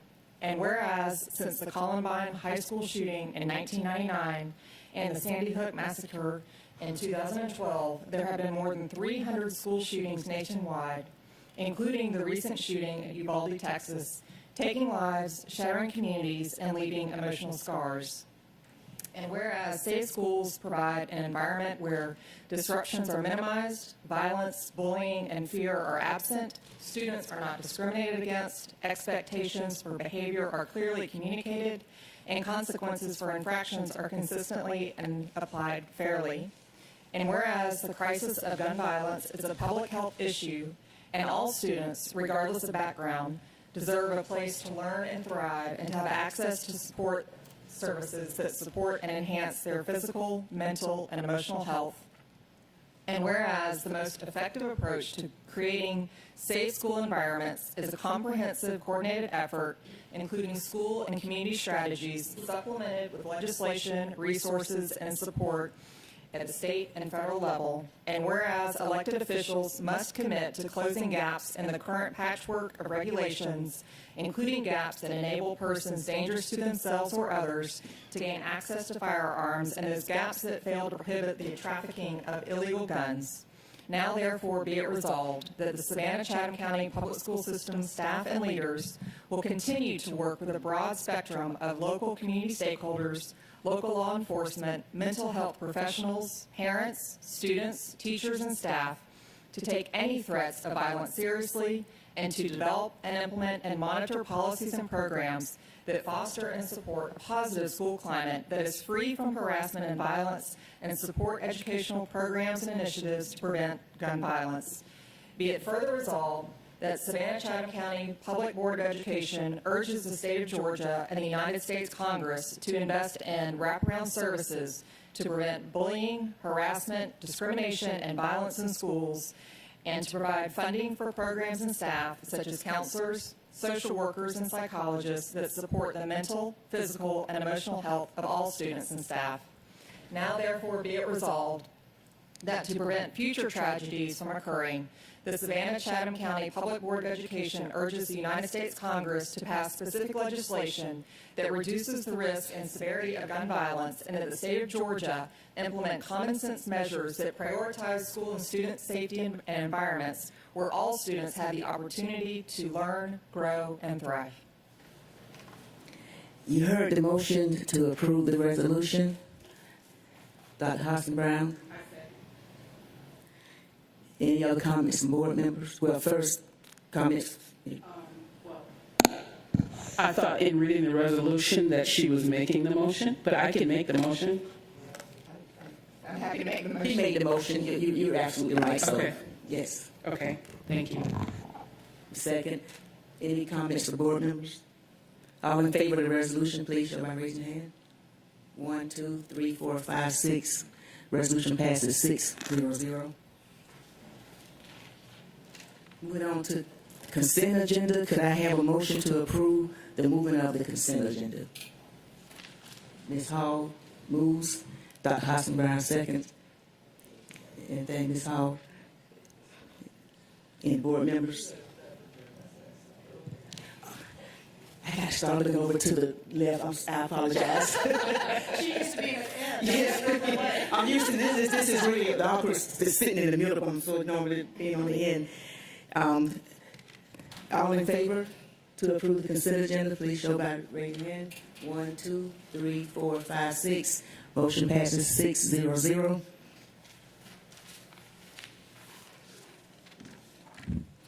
At this time, I'd like to ask Mr. Feliciano and Mr. Jackson to come forward and lead us through student success, academic achievement, and life readiness.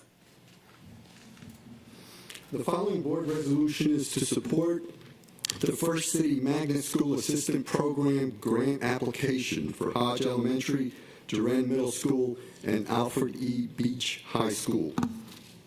The resolution is provided in your board packets and posted on board docs for public view.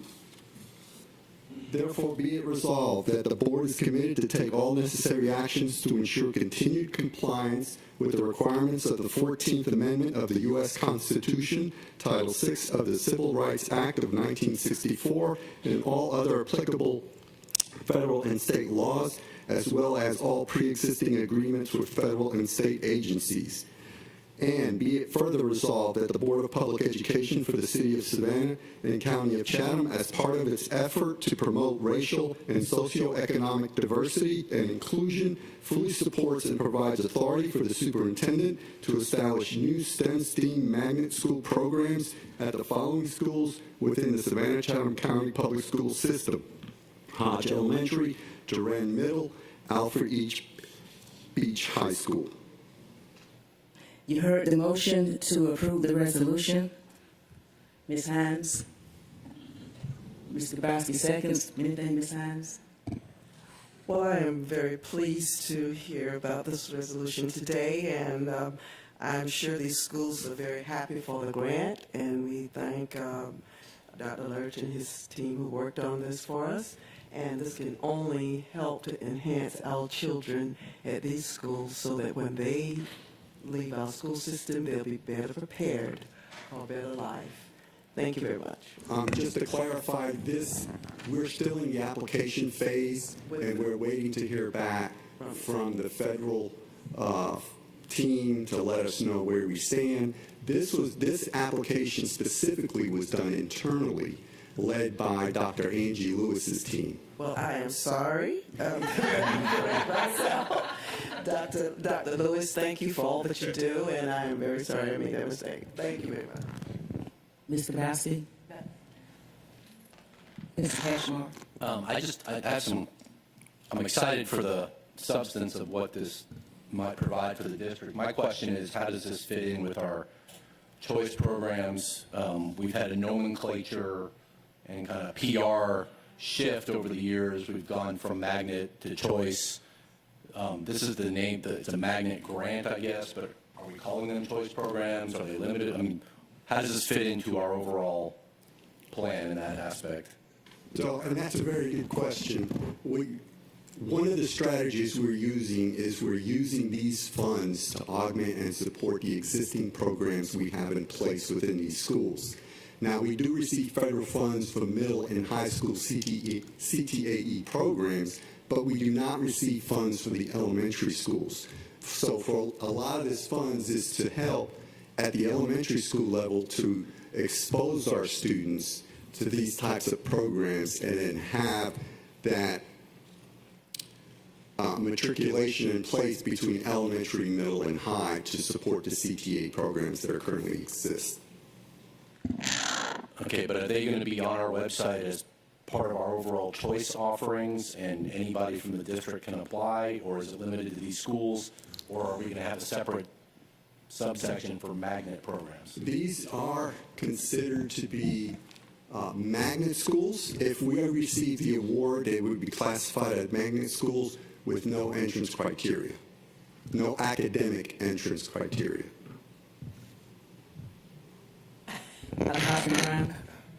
So the emphasis areas would be the same biomedical areas that are already at these schools? Yes.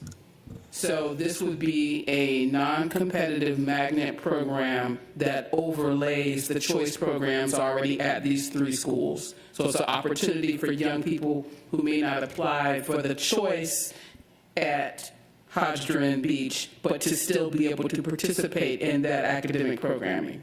Is that correct? Correct, and it does provide, right now we have, as we've discussed over time, a limited number of funds going into specifically this elementary school for its program. Now we would have a full complement of funds to beef that program up, but it will essentially function as a choice program. That's how it will function because that program is already there. So our intention is to beef up the program efforts for STEM-related education, which in this case is medical and allied health in all three of the schools. So practically, it's going to function like a choice school. Students may come from all over the district to attend those schools. Any other comments, board members? All in favor to approve the resolution, let it show by raising hand. 1, 2, 3, 4, 5, 6. Motion passes 6-0. Moving on to item 9.02. Budget amendment, the Georgia Power Grant. In partnership with Georgia Power, a 3-year grant was awarded to support equity in education. The administration now seeks approval to allocate the funds for expenditures. The 3 schools participating in the grant are Gould Elementary, Mercer Middle School, and Groves High School. Thus be it resolved upon the recommendation of the superintendent that the board approves the fiscal year 2022 budgeted revenues and expenditures by $750,000 as shown in the above table to align the local budget with the Equity Through Education Georgia Power grant allocation as approved by Georgia Power. You heard the motion to approve the recommendation. Ms. Hall, Ms. Hines, second. And thank you, Ms. Hall. Yes. Now, Dr. Levette, is this the grant we're talking about, our 3-year-olds at Gould? Okay. All right. I think we should have Georgia Power come in at some point because we need to really thank them in person. This is great. So, Ms. Hines. From here, thank you, Georgia Power. Ms. Grabowski. So at Gould, it's the 3-year-olds, and it doesn't have to be, it doesn't have to be right now, but at some point, we'd love to know a little bit more about what this means at Mercer and Groves. Any other comments? All in favor to approve the recommendation? Should I raise hand? 1, 2, 3, 4, 5, 6. Motion passes 6-0-0. Moving on to item 9.03, budget amendment. Project Lighthouse. Project Lighthouse is a 5-year Magnet School Assistant Program grant. We're in the 2nd year of the grant. The administration seeks approval to distribute the newly allocated funds to support the MSAT programs. Thus be it resolved, upon the recommendation of the superintendent, that the board approves the Project Lighthouse grant funding for year 2 of 5. The grant amount total is $4,157,338 for year 2. And just for clarification, we will be updating this document and placing an asterisk next to the grant total amount. The grant amount provided to us, $4,157,338. This amount consists of 2 separate allocations. The year 2 allocation is $3,034,330, and a year 3 partial front load allocation of $1,123,008. The year 3 amount is restricted until January of 2023. So the grant amount provided to us by the federal government is $4,157,338 for this year. You heard the motion to approve the recommendation. Dr. Hassan Brown moves. I so move. Ms. Hines, second. Anything from Dr. Hassan Brown? Anything from Ms. Hines? Comments from any other board members? All in favor to approve the recommendation, please raise your hand. 1, 2, 3, 4, 5, 6. Motion passes 6-0-0.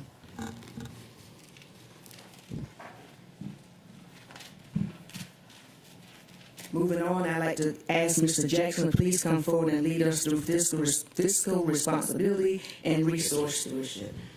Yes, ma'am. And in the spirit of Dr. Buck, I will do this as fast as I can.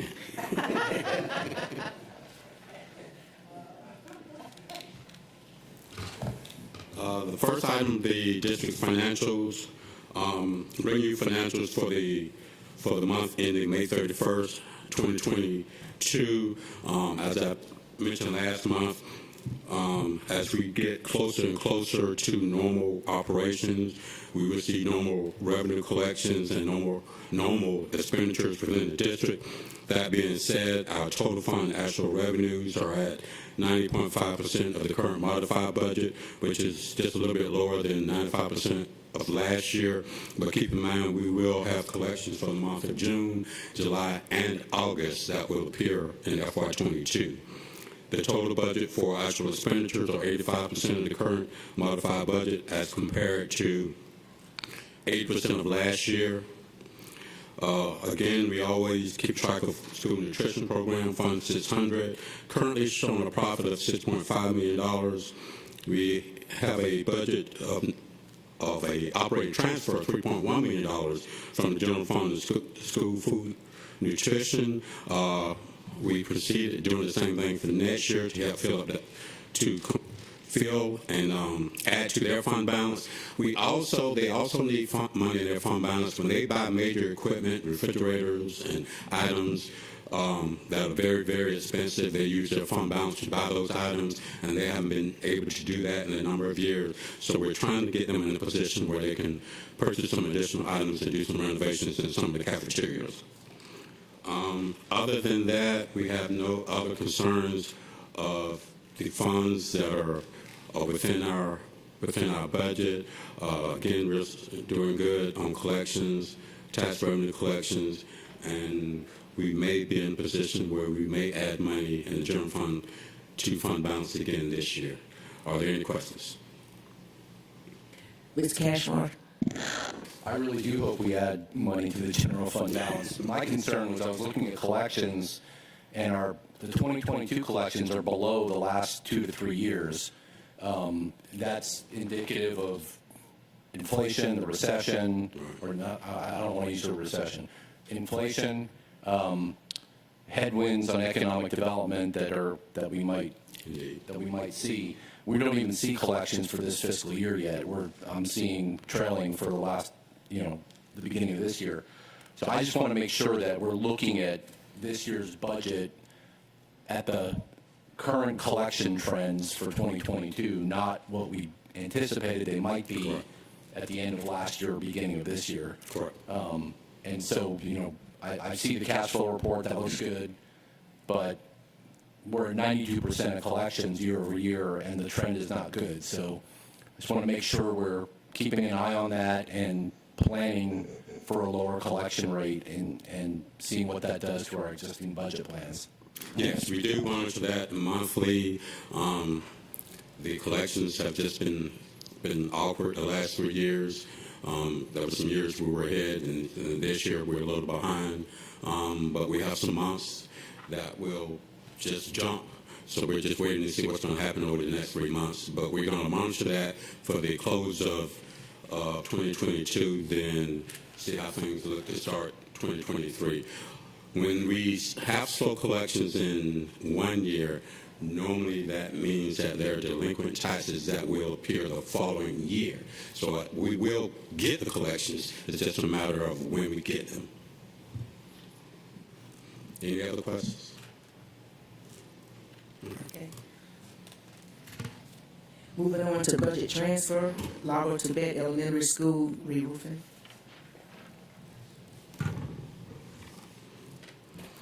The first transfer, oops. Make sure I'm the right.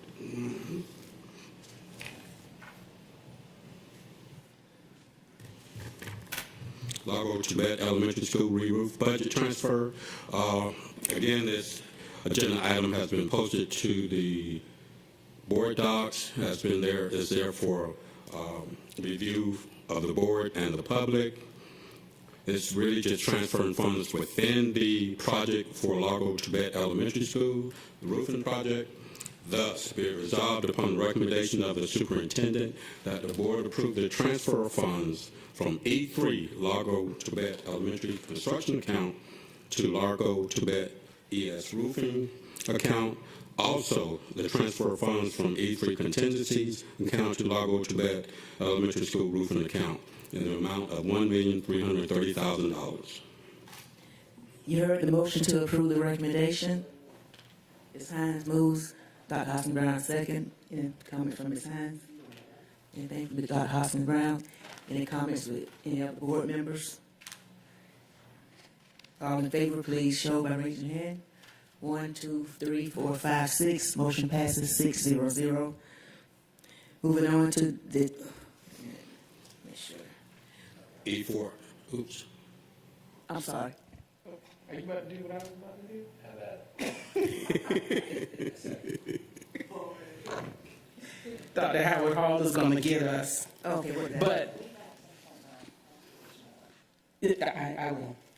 Madam Chair, I move that items 10.3, 4, 5, 6, 7, and 8 to request transfers from E4 for data and accountability to the items that I am about to name all be handled as one motion, and that is that E4 academic technology take $12,850,000 and move to E4 portable student learning devices by school. That $1 million be moved from academic technology to academic technology school infrastructure. That $3,720,000 be moved from academic technology E4 to E4 security hardware, software, and support. That $2,480,000 be moved from academic technology to E4 teacher computer devices by school. That $75,000 be moved from academic technology E4 to E4 telephony annual licensing and support, and that finally $825,000 be moved from academic technology to E4 data center infrastructure. Okay, you've heard the recommendation to combine items 10.03 to items 10.09 by Dr. Hoskins Brown, 8, Dr. Hoskins Brown, and Mr. Cashmore, second. Anything from Dr. Hoskins Brown? No.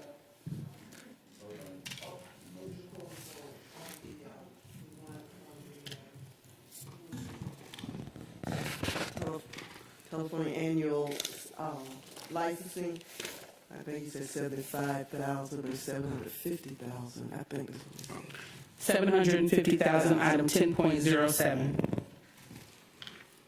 Okay, any other comments from board members? Questions? Comments? Any more emerging? Okay, all in favor? All in favor to approve that these items are combined? 1, 2. 1, 2, 3, 4, 5, 6. Motion passes 6-0-0 in a consolidated way. Dr. Buck would have loved this. Yes, and just for the record, for the public, the adopted budget for E4 for technology was all in one account line. It was a $24 million budget. All we're doing is just moving it now to places where we can spend it. Okay, thank you. Moving on to item 10.09, bid 22-54, food products and distribution service annual contract. Yes, this is approval for the annual contract for food products. The resolution, the board agenda item is also on board docs. Thus be it resolved upon recommendation of the superintendent that the board approve the award of bid 22-54, food products and distribution services annual contract for a 1-year period to Williams Institutional Foods Incorporated at an annual estimated cost of $9,427,123.30. You heard the motion to approve the recommendation. Ms. Hines moves, and Dr. Hoskins Brown second. Ms. Hines? Dr. Hoskins Brown? Any other comments from board members? Just one question, and this may not be the right contract because I see it as for staple and commodity processed food items, but when we're looking at our food distribution, do we look for opportunities to break these up into smaller packages that would allow for local vendors and produce providers in particular to be able to competitively bid to get more local produce in our schools? Yes, if I'm not mistaken, we do have some contracts with some local vendors where we do obtain some products from them, but this is just for the majority of the food items that we receive. Yeah, but we do get some items. We try to get items locally as much as we can, according to our food service director. But it's all about the supply and demand. I understand. Thank you very much. Yes, ma'am.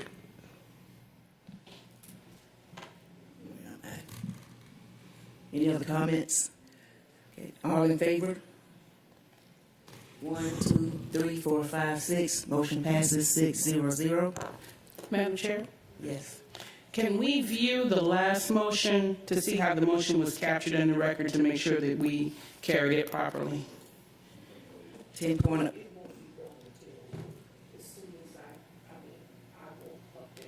Okay. We just had some concern for whether the motion was for the combination or for the approval of the items. My intention was for the approval. Yes, okay. So upon the recommendation, transfer of funds of, okay, that's the, okay. That's not it. Yeah, she's working on it.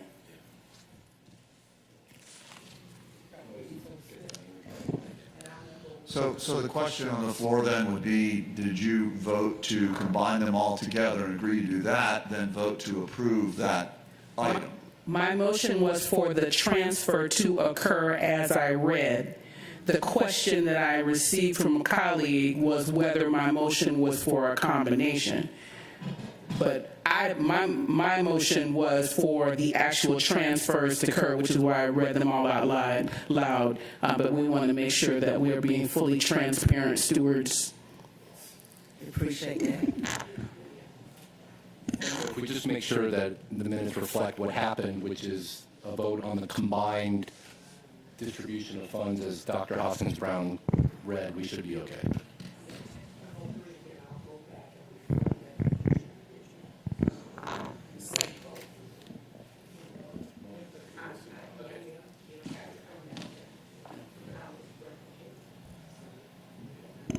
I move to adjourn. Thank you for your diligence on that, Mrs. Davis-Brown, and thank you for your patience, Madam Chair. Okay. Well, this is what I've been waiting for, the moment that we all have been waiting for. Now, please have a motion to adjourn. Okay. All in favor, show by raise of hands. 1, 2, 3, 4, 5, 6. Motion passes, carries 6-0-0. Thank you. We are adjourned.